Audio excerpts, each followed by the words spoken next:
पहिल्यांदा मोठ्या स्क्रीनवर माझ्या मुलाने, तर माझ्यासाठी ती अभिमानाची गोष्ट असणार आहे. त्याला सुरुवातीला लहान असताना असं वाटायचं मी खरंच पोलीस आहे. तर रिसेंटली एका मुद्द्याच्या बाबतीत झालं आणि मलाच असं वाटलं की बाई गं, कशाला एवढं सगळं सांगायचं. त्या माझ्या पाठीमागे सतत उभ्या असतात. अजाणतेपणी एकमेकांच्या मनातलं ओळखायचं असतं आणि ती स्पर्धा चालू असते. मला सांग, बाई ग आपण म्हणतात ना, असं म्हणतो कधीतरी बाई ग, किंवा म्हणतात म्हणजे दोन्ही अर्थाने वापरतो. बाई ग अशी काय करते, किंवा बाई ग हिने हे केलं. मग तुझ्या आयुष्यात असं हे बाई ग कधी ऐकलंयस का तो, म्हणजे प्राऊड मुमेंट म्हणून, किंवा कोणतरी चिडलंय म्हणून? आत्ता रिसेंटली वरचाच एक किस्सा आहे. मला असं वाटतं की आपण कधीतरी बोलण्याच्या ओघात काही गोष्टी बोलून जातो. आपल्या मनातही नसतं किंवा आपल्या विचारातही नसतं की ह्याचा काहीतरी चुकीचा अर्थ काढला जाईल किंवा लोकांपर्यंत चुकीच्या पद्धतीने पोहोचेल.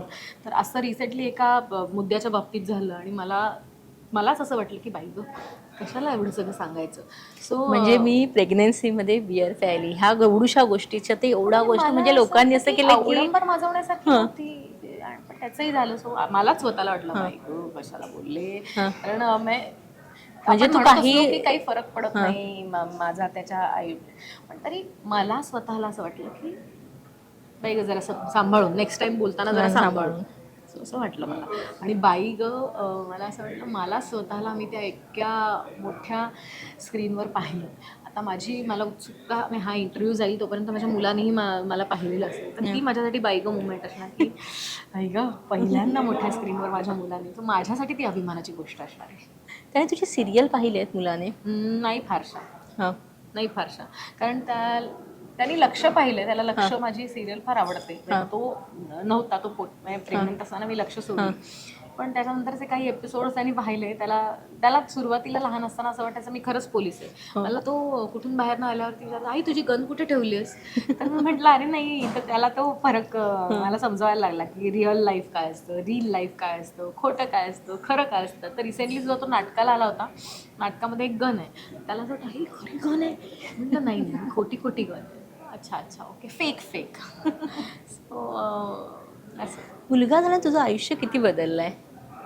180 180च्या अंशात बदललं आहे.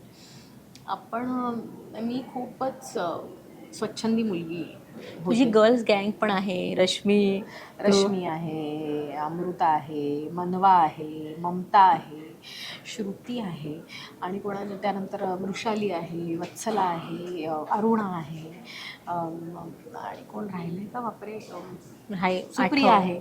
सो मला असं वाटतं की आमची एकत्र नाही आहेत, पण या वेगवेगळ्या ग्रुपमधल्या माझ्या बायका मैत्रिणी आहेत आणि त्या माझ्या पाठीमागे सतत उभ्या असतात. बघ ना, आय वॉन्ट टू थँक वृष की माझा चित्रपट रिलीज होतोय आणि मी खूप वर्षांनी चित्रपटात काम केलं. तर गपचूप माझ्या घरी काहीतरी प्रेझेंट येतं, मला कळत नाही कोणी पाठवलं. आणि त्यांनी मैत्रिणी इतक्या भरभरून प्रेम करतात ना की न सांगता सुद्धा मी आहे असं जाणवून देतात. आणि हा माझा कॉन्फिडन्स आहे त्या सगळ्या मैत्रिणी, म्हणजे सगळ्या मैत्रिणी. मग आता मुलगा झाल्यानंतर वेळ मिळतो का त्याला घेऊन तू फिरते सध्या आता मैत्रिणींबरोबर? या प्रमोशन्सच्या दरम्यान नाही मिळते वेळ, पण त्याच्याशी बोलून निघते मी की असं असं होणार आहे, असं त्यालाही तेवढीच एक्साइटमेंट आहे आईला मोठ्या पडद्यावर पाहायची. पण मला शक्य तेवढा वेळ देत नाही, म्हणून तर मी फक्त नाटकावर कॉन्सन्ट्रेट केले की शुक्रवार शनिवार रविवारचे प्रयोग असतात जिथे मी त्यालाही घेऊन जाऊ शकते. आणि हा चित्रपट आता सुदैवाने बघ आलेलं चांगलं काम असतं ना, आपण त्याला नाही म्हणायचं नसतं.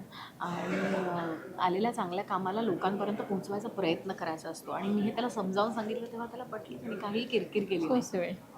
मला सांग, ह्या पिक्चरमध्ये असं आहे की नवऱ्याच्या मनातलं काय आहे, म्हणजे बायकोच्या मनातलं काय आहे नवऱ्याला कळत नाही आहे. तुझ्या मनात काय आहे ते तुझ्या नवऱ्याला कळतं का तुला सांगावं लागतं? मला सांगावं लागतं बऱ्याचदा. कारण कारण नाही ओळखता येत त्याला. म्हणजे मी रुसून बसलेले असेल किंवा मला कसलं तरी वाईट वाटलं असेल ना, तर त्याला कळतं की काहीतरी झालंय. मग तो असं विचारतो, अच्छा तुला ह्याचं वाईट वाटलंय का, ते त्याला कळतं. पण मला काहीतरी हवं असेल आणि मी म्हटलं की अरे ते छान आहे ना, दुसऱ्याशी ते छान होतं ना, काल आपण बघितलं ते, नंतर 2 आठवड्याने तुला आठवत आहे का ते छान होतं ना आपल्याकडे. हां. त्याला कळत नाही की हे मला मला पाहिजे. पाहिजे. मग हो हो छान होतं छान होतं. मग मला त्याला सांगावं लागतं, अरे छान होतं म्हणजे मला ते हवंय, कळतंय का तुला? ते कळायला थोडासा वेळ लागतो. तीच तर गंमत आहे ना रिलेशनशिपमधली, की अजाणतेपणी एकमेकांनी एकमेकांच्या मनातलं ओळखायचं असतं आणि ती स्पर्धा चालू असते नवऱ्याची बायकोशी, बायकोची नवऱ्याशी. आणि त्या खेळातली गंमत आहे ना संसार म्हणजे. तुला तुझ्या या चित्रपटासाठी आणि तुझ्या फ्युचरसाठी खूप साऱ्या शुभेच्छा. थँक्यू. मला थँक्यू म्हणायचं आहे तुम्हा सगळ्या सगळ्या पत्रकारांचं, मीडियातल्या लोकांचं, की तुम्ही चित्रपट मोठा करताय, तुम्ही चित्रपट लोकांपर्यंत पोहोचवताय. आणि ज्या पद्धतीने प्रमोशन्सची बदललेली पद्धत मी आता इतक्या वर्षानंतर बघितली आहे ना, मला असं वाटतं की येस, मजा आली आहे मला. आणि पुन्हा एकदा थँक्यू सो मच. आणि लोकांना खरंच मनापासून सांगायचं आहे की 12 जुलैला आमचा हा चित्रपट आपला होणार आहे, चित्रपटगृहात येणार आहे, बाई गं नावाचा. तेव्हा जरूर फॅमिलीबरोबर जा आणि फुल एंटरटेन होऊन घरी परत या.